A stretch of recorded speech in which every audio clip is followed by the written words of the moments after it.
Welcome to Bridging the Education Gap, the podcast where parents, teachers, and education leaders come together to share insights, stories, and strategies that connect learning at home and in school. Whether you're a parent navigating homework struggles, a teacher fostering classroom breakthroughs, or an education leader seeking innovative solutions, this is your space to learn, grow, and collaborate.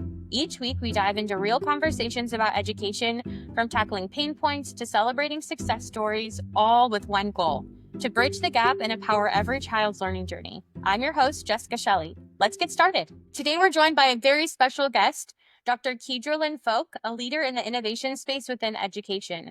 Dr. Folk is the Innovation Program Specialist at a district in South Carolina and has a unique role in pushing the boundaries of teaching and learning. She's not only leading innovation for faculty and staff, but also working to bring new technologies like AI into the classroom to better support teachers and students.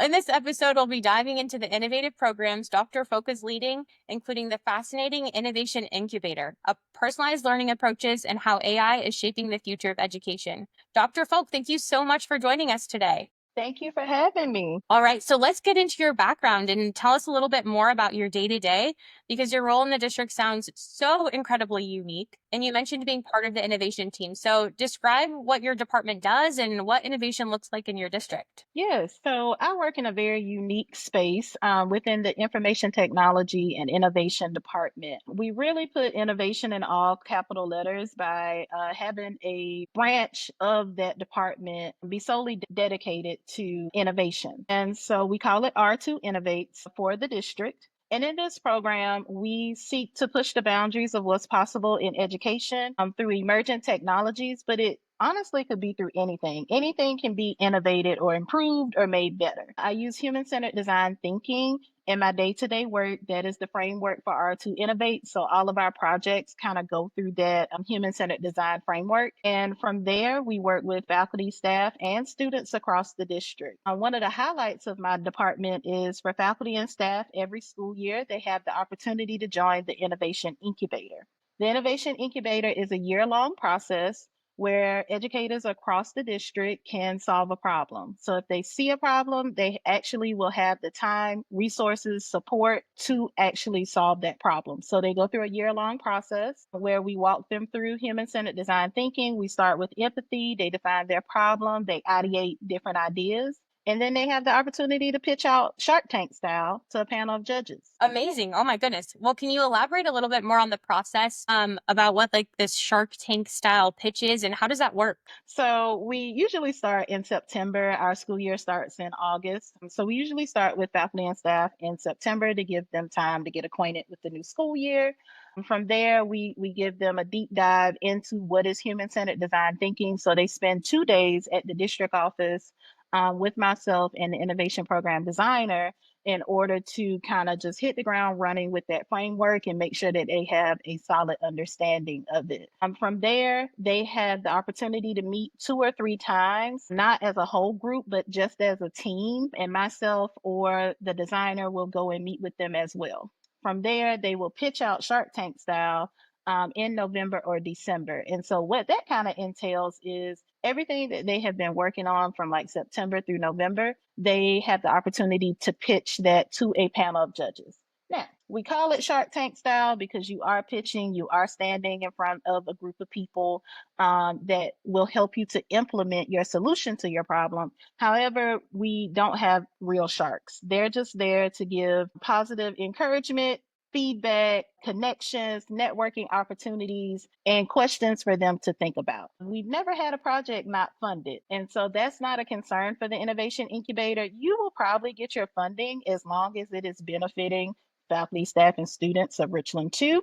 But we want to kind of have that competitive spirit. So that's why we add that in. So after the faculty and staff teams pitch out, then we jump directly into implementing the solution to the problem. Goodness, so exciting. What are some of those projects that have maybe come up in the last couple of years that are memorable to you? Yes, so I'll give you an example of one from every year. So my very first year in this role in innovation, we had a team of teachers that noticed that international teachers were coming to our school district needing more support than our traditional teaching staff. Like, we needed someone greeting them at the airport. We needed someone helping them to find a home in South Carolina, especially when they're coming from literally all over the world. So the Innovation Incubator team, with the funding provided, every team gets about $10,000.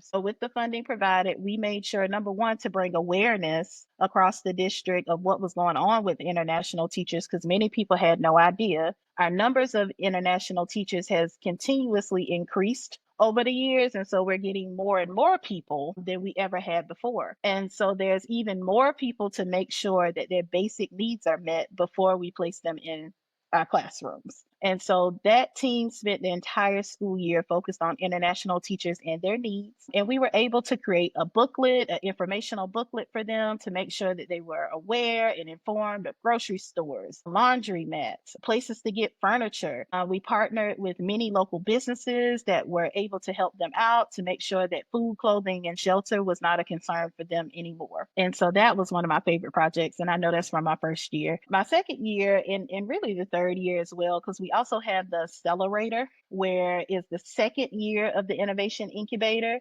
So teams have the opportunity to accelerate. So one team, I wrote a blog about this, is Seed to Table at one of our middle schools. They are located in the middle of a food desert in Columbia, South Carolina, and teachers wanted to grow produce for their students and their families. And so that is something that I've been working with the past 2 years, because they were in the incubator and now they are in the accelerator for this school year. It's a wonderful, wonderful project and an excellent idea. And it gets the community involved, families are involved, students are benefiting, everyone's excited about it. And they also have an outdoor learning space. So as you can imagine, a middle school, little confined, not a lot of recess going on. And so having that outdoor learning classroom is just a highlight. And then they also get to see the garden as well. And students are learning how to garden, how to plant their own fruits and vegetables.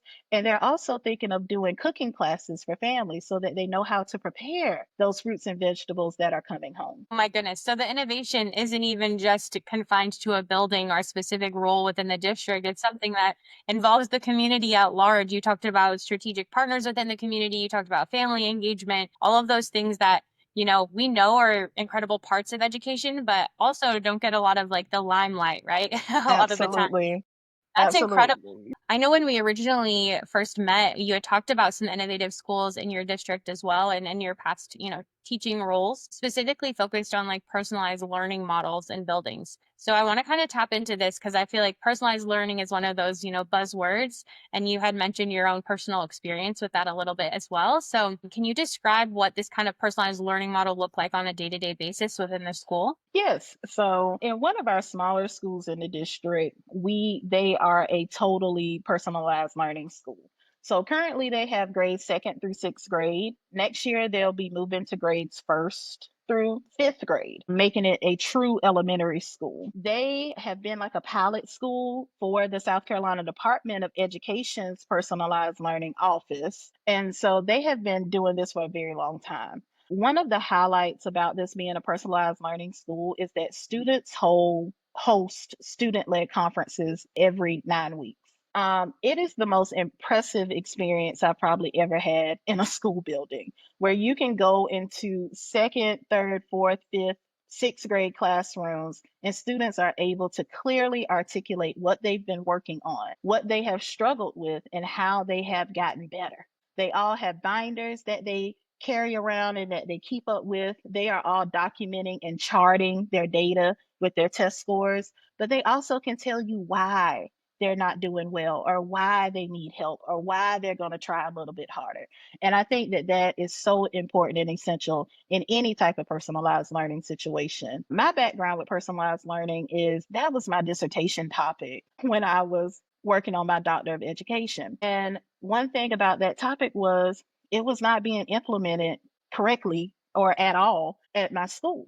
We had a change in leadership every year that I was there. And so 3 years, three principals, maybe four. And so with that, initiatives change, goals change with new leadership. But what I loved from my committee chair was she told me, write about that. People need to know that we love these buzzwords. We love rolling out these new initiatives, but there has to be support. And it has to come from your leadership in your building. It can't just come from the State Department of Education. They're not here with you every day. And so that is what my whole dissertation was about, is that the wraparound support that you need for personalized learning, how to implement it correctly, and to make sure that your teachers have buy-in and that your students have voice and choice. And so that is actually happening at the school in my district today. Oh my goodness, what a revolutionary approach, right? Like you put the data back on the learner so that they can feel empowered to, take those steps towards their learning journey and learning mastery as a whole. So interesting. I love this sort of concept. So I have a couple more questions, but really in these like personalized learning environments, they're taking this responsibility. How does that impact both the students and the teachers in terms of like classroom dynamic and educational outcomes? I'll say these teachers are very happy.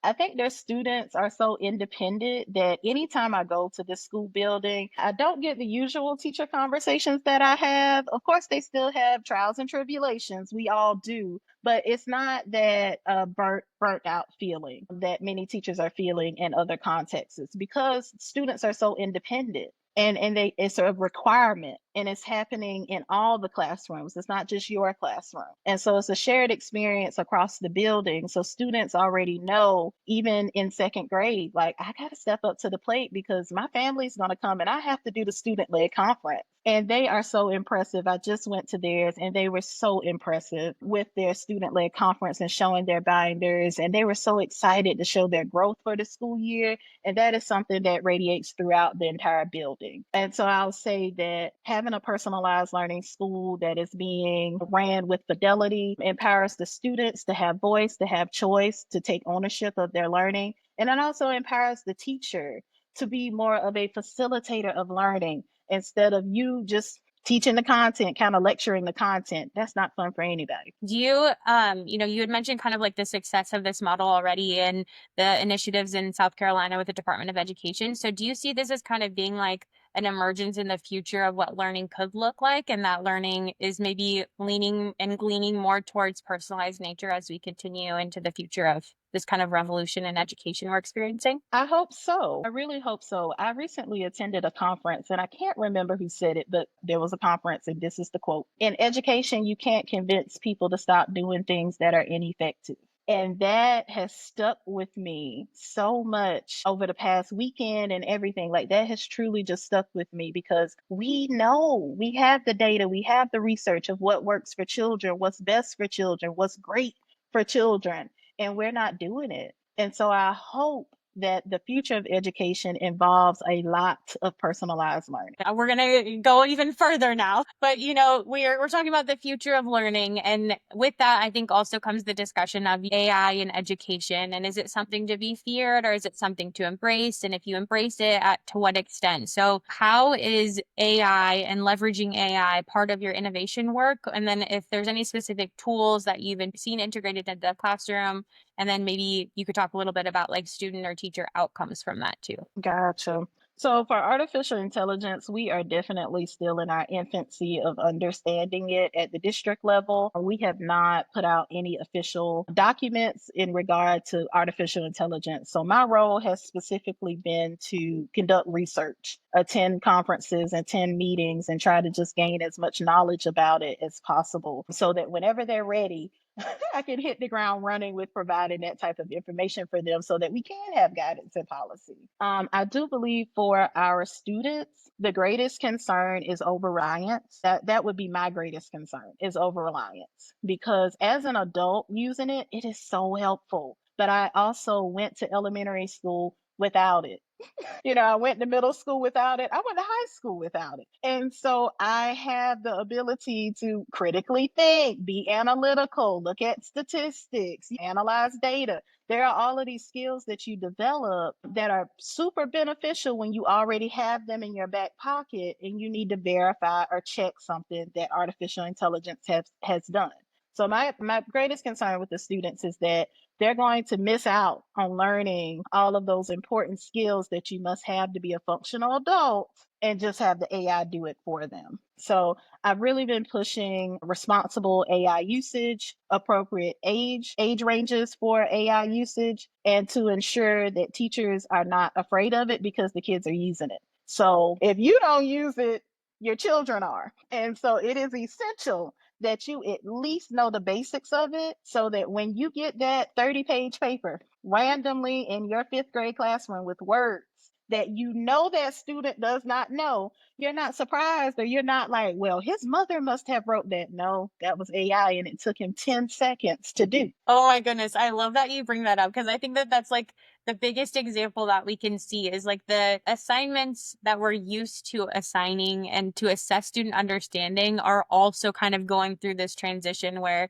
if you can easily write a 5-paragraph essay through AI, now as a teacher, you also have to have that critical eye of like, is this real or is Right. this AI? But then also equipping students with opportunities to maybe demonstrate their learning in another way because maybe an essay is, not the Right. strongest way to assess learning. Right. Absolutely. I really want to go a little bit further. I know we just keep going, but it's like this innovation idea, I think is just so timely with all of the, rise of technology and everything. So how do you ensure that the teachers that are in your district have the resources they need to implement these kinds of tools? And then also tell me a little bit about the family side of things and how you guys leverage the technology and the conversations around innovation with families. So for teachers, it's really because we don't have any specific policy coming out, it's trial and error with them. So R2 Innovates lets them know that we're here for you if you want to brainstorm and have a conversation about a tool that you're thinking about using, but we can't promote one particular thing because we're just not there yet. We haven't made that decision as a district. As far as families, I would put that in the same category. We haven't told them anything officially, but in informal conversations is, hey, AI is real. Your child may be involved with it. We don't know, but definitely check that out if you can. So kind of just awareness, bringing awareness to teachers to let them know that some of this administrative task work that you have to do can be done with AI. And for that, I usually recommend magicschool.ai or Conmigo, depending on whether that teacher or school has access or premium access to Khan Academy or not. For families, I just let them know about ChatGPT. That is the easiest place to start if you've never interacted with AI before. Download it, check it out, see how you feel about it. And then think to yourself, what is my 10-year-old doing with this technology? So once you try it for yourself and you're able to schedule things and get dates and blast out all the information you need, you have to ask yourself, so what is my child doing? Yeah, and I think you mentioned one of those like larger sort of AI models, which is ChatGPT, which there really is no guardrails or restrictions really on that. Magic School and Conmigo are definitely more educator centric. You know, Absolutely. family focused. We've got dailies, which has some AI tools for teachers as well, but there's guardrails. So when you're talking about a child getting onto ChatGPT, there's no guardrails. It's not designed for kids and it's so easily accessible. So I love that you kind of, mentioned that piece as well of, the caution that needs to be Yes. happening with children and using it. What has the feedback been from teachers that have been using tools like that within your district? So teachers seem to love it. Once they are informed, aware, and they have time to kind of practice and play with it, they love it. Of course, there are still some teachers that, hey, I've been doing this 40 years. What I've been doing the past 40 years has been working, and I will continue to do it. Well, not all teachers have an arsenal to pull from every Yep. day. And so magicschool.ai or Conmigo is super helpful to just kind of blast out those tasks. I know we have kindergarten teachers using it for their newsletters. We have high school teachers that are using it for translation for their English language learners. And so there's great opportunity for better communication, better awareness, better learning with AI because we're taking away some of this mystery work, especially with translation and preparing newsletters or emails or things like that. So AI can do that for you so that you can then, in return, focus on the children, which is the whole purpose. And on that note, I want to talk a little bit about students that have, specific learning needs or diverse learners. How do you see that these types of tools may help teachers be maybe more effective in supporting those learners in their classroom? I really think, again, it takes the mystery work out of what do I do with this student? So, for example, when I was in the classroom, I would often have a student that was a high flyer. And of course, we are not supposed to make that student our student helper. She was really good at it. But if I would have had artificial intelligence, I could have had her doing all kinds of amazing, wonderful things in her work that was still relevant to what we were doing in class, but would have challenged her in the way that she truly deserved. But when you have 25 students and you only have one or two that are able to read everything and do everything, it's very hard to divide up your time and balance your time. And so I wish I would have had it when I was in the classroom so that I could differentiate the work for those types of learners. And even for my lower students, my below average students, having the ability to personalize their work for them in a way that they were going to be able to understand it would have been essential in my fourth grade classroom instead of me sitting there for hours just trying to figure it out and not being entirely sure if I was going the correct route or not. With artificial intelligence, you literally can just type in exactly what you need. The more detailed you are, the better result you'll get. And if you don't like the result, you can say, hey, change that. And so I love that flexibility of it. I love the ease of it. And yes, there's great opportunity for differentiating and personalizing any type of learning with AI. My goodness. And I love that you mentioned your high flyer as well. You mentioned challenging her. I think that that's kind of like a side of the learning spectrum that we often overlook is, we're more trying to, fill and fix those learning gaps that are happening at the foundational level, but then we miss out on those opportunities to really challenge and help accelerate those learners that are ready for that. Differentiation all around, personalization all around. I know those are buzzwords and we've talked about that a little bit again today, but it really is defining what that roadmap looks like for learners and allowing that to be flexible. Absolutely. Implementing these sort of innovations, it sounds like takes some time, it takes some research, it can be challenging when it comes to like scaling and managing the resources that you have available. So maybe could you share a little bit about some of the challenges that you might have faced with implementing some of the innovative programs and maybe how you've overcome those? I think one of the greatest challenges is buy in. People have to want to do this. I work in a department that is totally voluntary. So you can be in the innovation program if you want to be, but if you don't want to be, you don't have to acknowledge that it exists. And so, I mean, it's a fair trade off. Like, if you want to innovate something, there's a place for you to go. If you want to come to work, do your job, and go home, you have that option as well. It's your right. But that makes it challenging to make sure that we are constantly doing work and doing relevant, good work in the district. And also, leadership in the building, principal support is essential. So I talked a lot about the personalized learning school in my district. I can have various conversations about that school because the leader of that school wants innovation in the building. And so I'm there. I was there today. I was there today. Creating a welcoming environment for R2 Innovates to come in is also essential to making sure that our program runs as well. We usually start with faculty and staff, but students can even say, hey, I want to innovate something. I have a problem.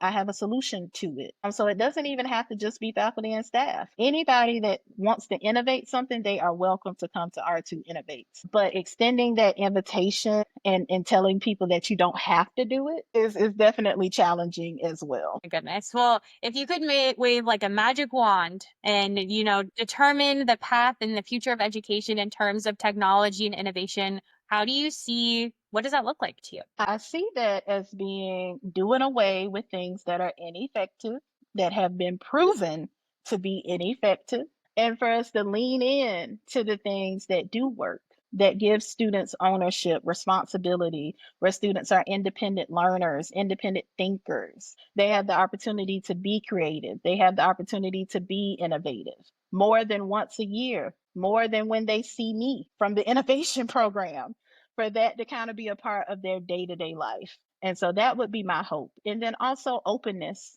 from education in general to try things, because sometimes failing forward is the best thing to do. Oh my goodness. Well, thank you again so much for your time and sharing your insights with us today. It's incredible to hear about the innovative work that you're doing to bring personalized learning and cutting edge technology into the classrooms in your district. The programs you're leading, like the Innovation Incubator and Accelerator that you mentioned today, the future integration of AI tools at the district level, and you're really truly pushing the boundaries of education and making a lasting impact for both the students, teachers, and community at large that you're working in. To our listeners, thank you for tuning in to another episode of Bridging the Education Gap. If you enjoyed this episode, be sure to subscribe and share it with others in your community. Join us next time as we continue to explore how educators and parents can work together to empower every child's learning journey.